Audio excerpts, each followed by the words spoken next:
Halo Sobat Fisika, kita akan melanjutkan pembahasan kita tentang teori medan kuantum. Kali ini kita akan membahas rantai atom satu dimensi, dan di sini kita akan melihat adanya eksitasi energi rendah yang dinamakan fonon. Kita mengingat Hamiltonian solid yang kita pakai di pertemuan yang lalu, terdiri dari 3 Hamiltonian. Yang pertama adalah Hamiltonian elektron, yang kedua adalah Hamiltonian ion, dan yang terakhir adalah interaksi antara elektron dan ion. Karena kita melihat bahwa Hamiltonian elektron dan ion itu memiliki derajat kebebasan yang berbeda, elektron bergerak jauh lebih cepat dibandingkan ion, maka untuk membahas dinamika dari atom yang bergerak, kita bisa mengasumsikan bahwa pergerakan elektron tidak relevan. Maka kita bisa hilangkan dari persamaan. Demikian juga kita asumsikan bahwa efek dari pergerakan elektron terhadap ion itu sangat lemah, maka kita juga bisa menghilangkan interaksi elektron dengan ion dari persamaan. Sehingga kita sudah menyederhanakan permasalahan yang awalnya 2 kali 10⁻23 many body problem menjadi satu masalah khusus dengan fokus pada dinamika dari ion. Ini ion memiliki energi kinetik dan juga energi potensial yang muncul dari interaksi antar ion. Di sini kemudian kita asumsikan bahwa atom-atom di dalam ion itu bukan merupakan entitas kuantum, tapi merupakan entitas klasik. Artinya, interaksi antar atom tidak digambarkan sebagai gaya Coulomb, tetapi lebih digambarkan sebagai pegas. Jadi karena dia pegas, ketika kita buat pada suhu yang sangat rendah, atom-atom ini akan terpasung pada posisi-posisi yang fix gitu ya, di dalam kisi. Jarak antar atom kita sebut saja A gitu. Maka posisi yang awalnya suatu vektor kita bisa tuliskan dalam skalar dengan berkalian suatu bilangan bulat dikalikan A gitu. Ketika suhunya dinaikkan, maka muncul vibrasi. Vibrasi itu adalah pergeseran oleh suatu atom dari posisi neutralnya gitu ya. Misalkan di sini atom pada posisi IA itu bergeser sejauh phi, maka kita bisa menuliskan Hamiltonian yang tadi dengan potensial klasik menjadi seperti ini. P kuadrat per 2M ditambah Ks per 2 dikalikan pergeseran dia dari kondisi awal. Jadi Ri plus 1 itu adalah atom Di plus 1 dikurangi Ri dikurangi A.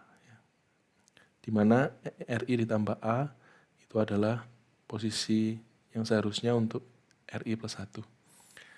Karena juga posisinya sekarang memiliki jarak yang sama, maka panjang dari atom satu dimensi ini dapat tuliskan sebagai perkalian antara A dikalikan dengan jumlah atomnya. Ks sendiri merupakan pengukur seberapa dalamnya potensial yang terdapat pada atom tersebut. Atau bisa juga disebutkan sebagai konstanta pegas atau stiffness constant dari pegas tersebut. Semakin dia kaku, semakin besar nilai Ks-nya. Oke. Tapi umumnya ketika kita mau menyelesaikan permasalahan ini dengan mengambil esensi dari energi rendahnya, kita tidak menggunakan Hamiltonian, karena kalau dengan menggunakan Hamiltonian kita akan terjebak pada aspek mikroskopik, jadi kita akan menyelesaikan permasalahan ini dengan tetap menggunakan sejumlah n partikel gitu ya, dinamika sebanyak r partikel yang akan sulit diselesaikan. Oleh sebab itu kita mengubah frame menjadi alatnya menggunakan aksi Lagrangian gitu. Aksi Lagrangian itu dituliskan sebagai integral terhadap waktu dari suatu Lagrangian L. Perbedaan dengan Hamiltonian adalah Lagrangian dituliskan dengan representasi posisi dan juga turunan pertama terhadap posisi. Kalau Hamiltonian dituliskan dengan fungsinya adalah momentum dan juga posisi. Kita bisa melakukan konversi dari Lagrangian menjadi Hamiltonian. Kalau Hamiltonian itu adalah penjumlahan antara energi kinetik dengan energi potensial, kalau Lagrangian adalah energi kinetik dikurangi energi potensial. Kemudian dari momentum kita bisa translate menjadi posisi. Ada cara yang lebih formal, tapi untuk kasus ini saya langsung ke hasil akhirnya menggunakan cara yang sederhana. Di sini kita menuliskan bahwa kurung R dan R prime ya ini itu adalah satu set lengkap posisi dan turunan dari posisi untuk seluruh atom di dalam lattice yang kita punya. Konversi ini tidak banyak berubah, gitu, hanya mengubah awalnya yang tandanya plus menjadi minus, dan juga yang tadinya momentum menjadi turunan dari posisi atau kecepatan. Kemudian untuk mempermudah permasalahan, atom yang besarnya sangat banyak, tidak terhingga, misalnya itu bisa kita lakukan syarat batas periodik. Di sini sama halnya kita mengatakan bahwa atom yang tadinya tersusun menjadi dalam satu dimensi itu dapat kita tutup gitu ya menjadi suatu lingkaran dengan Ri plus 1 atau Rn plus 1, sorry. Rn plus 1 itu sama dengan posisi awalnya di R1 gitu. Nah, karena kita mengasumsikan deviasi yang kecil, karena kita mengasumsikan potensialnya harmonik, jadi deviasi tidak boleh terlalu besar. Deviasi yang kecil itu artinya perubahan posisi yang dinamis, Ri, dibandingkan dengan posisi ketika dia statis, ketika dia equilibrium, itu tidak lebih besar ya, sangat-sangat kecil dibandingkan jarak antar atomnya, sehingga lattice ini tetap stabil. Kalau dia terlalu besar maka lattice-nya akan hancur. Maka kita bisa tuliskan dinamika dari posisi untuk atom di I itu adalah posisi ketika dia equilibrium ditambah pergeserannya. Dan pergeseran ini kita asumsikan kecil. Dengan syarat batas periodik tadi tetap kita pakai. Kita patut lihat bahwa psi I di sini ya, psi I ini merupakan fungsi-fungsi yang didefinisikan pada posisi yang diskrit. Dia hanya bergantung waktu, tapi kebergantungannya pada posisi merupakan hal yang diskrit. Di situ kita bisa tuliskan kembali konversi Lagrangiannya yang tadinya MRI dot kuadrat menjadi psi dot kuadrat. Demikian juga Ri plus 1, Ri minus A menjadi phi I plus 1 minus phi I, kemudian kita kuadratkan.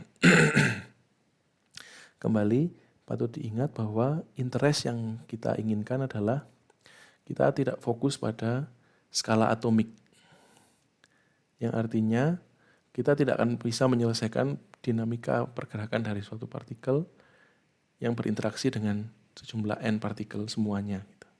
Tapi yang akan kita cari adalah eksitasi makroskopiknya, yang artinya pergerakan dari sejumlah besar partikel ini memiliki gerakan yang kolektif yang kita bisa deskripsikan menjadi sesuatu yang lebih sederhana. Karena kenapa kita melakukan itu? Karena kita tertarik pada besaran-besaran yang relevan. Misalkan berapa kapasitas panas dari sistem ini pada limit jumlah atom mendekati tak hingga begitu. Oleh sebab itu kita perkenalkan yang namanya continuum limit ya, atau limit continuum. Seperti tadi dijelaskan bahwa pergeseran atom itu bergantung pada posisi secara diskrit.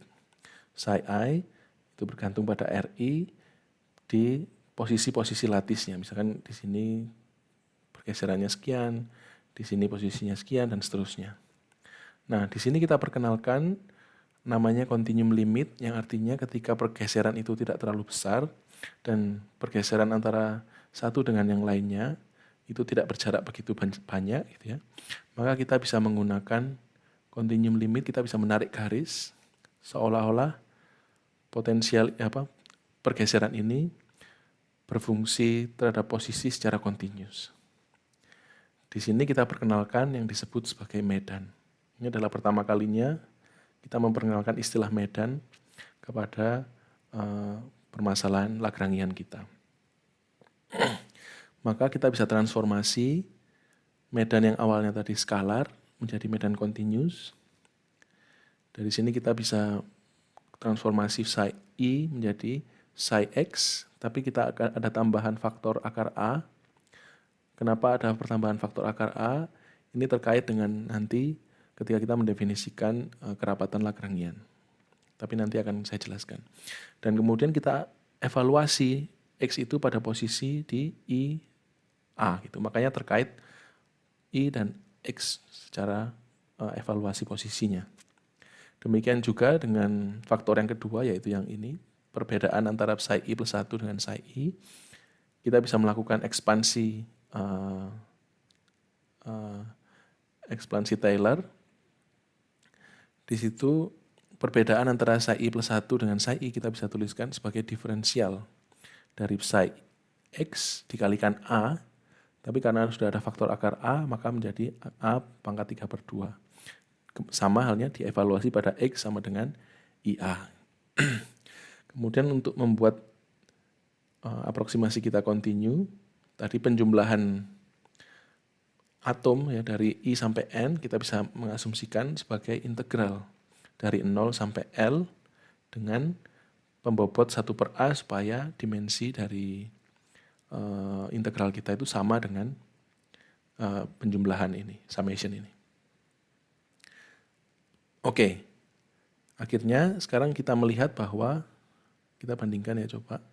Oke, Lagrangian yang awalnya dituliskan sebagai penjumlahan summation ya dari I sampai N untuk psi yang diskrit dalam posisi, kita bisa menjadikannya integral dari 0 sampai L dari suatu Lagrangian, kerapatan Lagrangian atau Lagrangian density.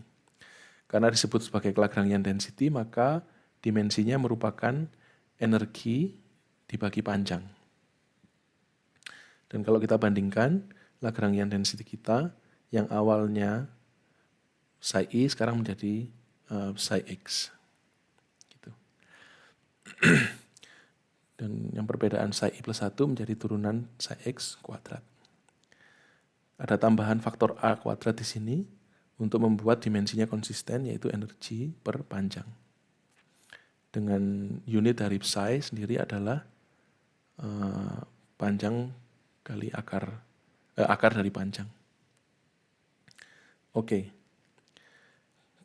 Kita kemudian kembali mengingat bahwa aksi Lagrangian adalah integral dari Lagrangian terhadap waktu, maka aksi Lagrangian yang kita miliki adalah integral terhadap waktu dan juga terhadap ruang, satu dimensi ya, dari suatu kerapatan Lagrangian ini.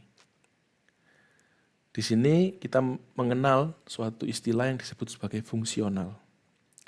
Sebelum kita memahami apa itu fungsional, kita akan mengingat yang dimaksud dengan fungsi.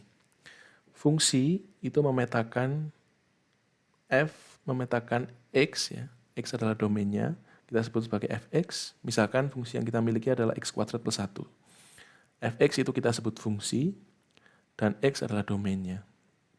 Ketika kita masukkan angka ke dalam x, maka outputnya adalah suatu angka di fx gitu.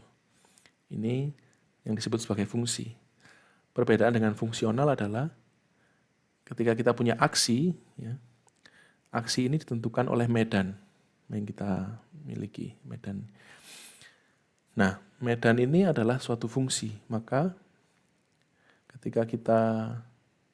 ketika S bergantung pada suatu fungsi, maka S disebut sebagai fungsional.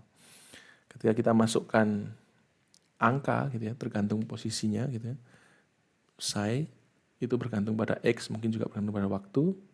Kita masukkan nilai X dan T-nya, kita tetap bergelut pada suatu fungsi gitu ya di dalam ini.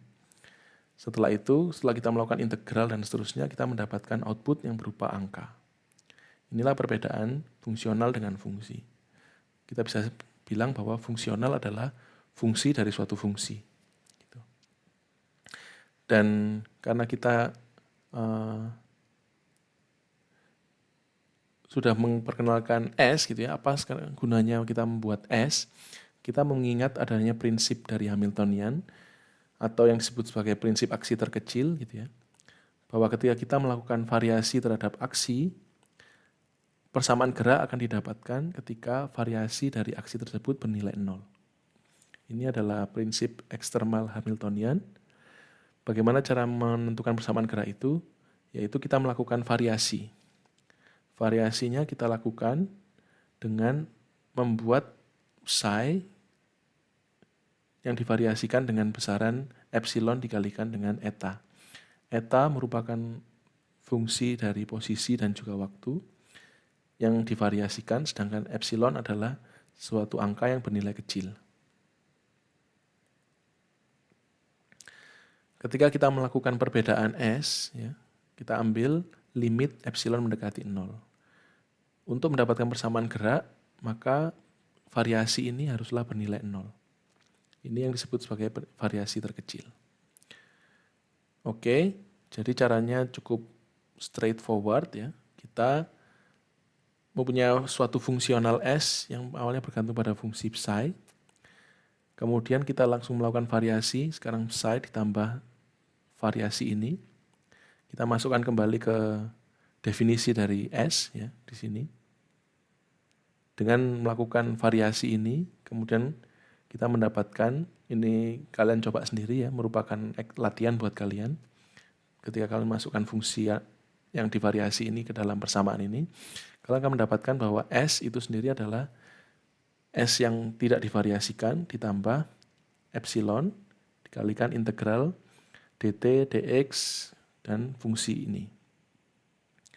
Di sini kita punya phi dot dan epsilon eta dot ya. Kemudian ada dou x phi dan dou x eta. Untuk membuat permasalahan menjadi sederhana, karena di sini turunannya berbeda ya di kiri dan kanan, kita melakukan integral parsial. Kita melihat bahwa yang di bagian pertama terdapat psi dot dan eta dot. Kita bisa mencoba melakukan turunan di seluruh fungsi ini terhadap waktu. Misalkan kita definisikan dt dari psi dot eta gitu ya. Ketika kita melakukan turunan ini, kita melakukan turunannya satu persatu, maka kita mendapatkan psi double dot eta ditambah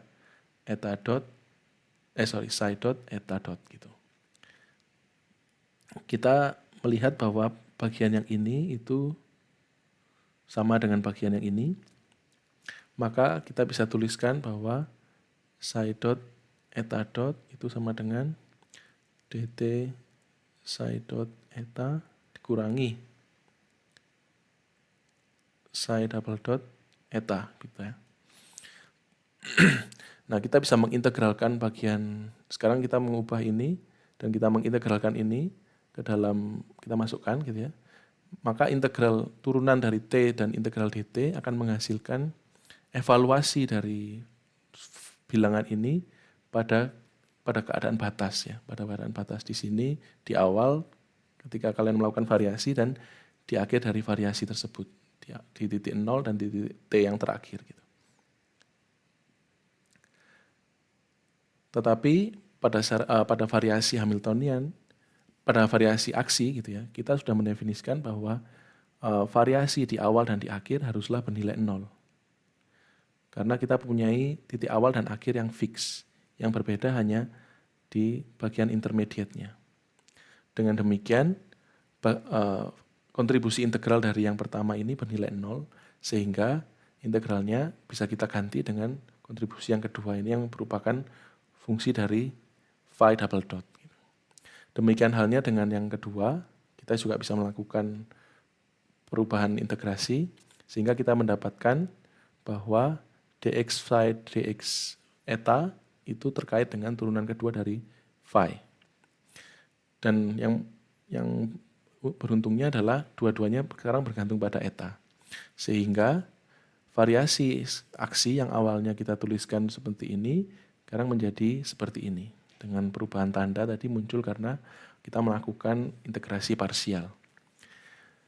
Di sini dikatakan tadi bahwa variasi dari S itu haruslah bernilai 0, maka kita akan mendapatkan persamaan gerak. Supaya integral ini bernilai 0, maka faktor ini yang harusnya bernilai 0.